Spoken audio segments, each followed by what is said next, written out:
म्हणी। तर या ठिकाणी आज आपण म्हणीवर आधारित प्रश्न कसे येतात ते पाहूया। आपण दैनंदिन जीवनामध्ये म्हणीचा वापर करत असतो, आहे की नाही? त्यामध्ये म्हणी वापरत असतो आपल्या रोजच्या बोलण्यामध्ये।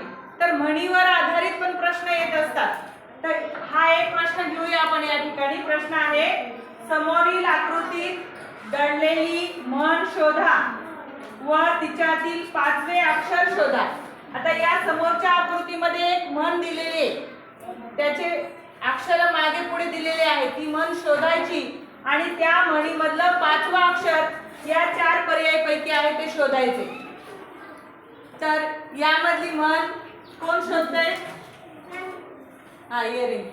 म्हण कोणती आहे? या अक्षरापासूनची म्हण शोधायची। 5 अक्षर आहेत। कोणती म्हण आहे याच्यामध्ये सांग बरं?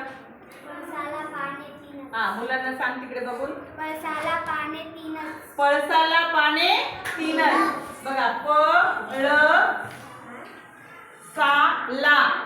पाने तीनच। तर इथे लिही म्हणती मोठा अक्षर।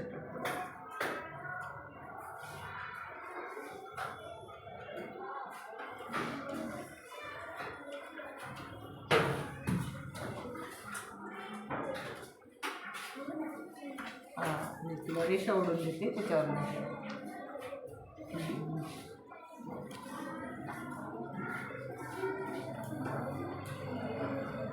पाने, हा, तीनच।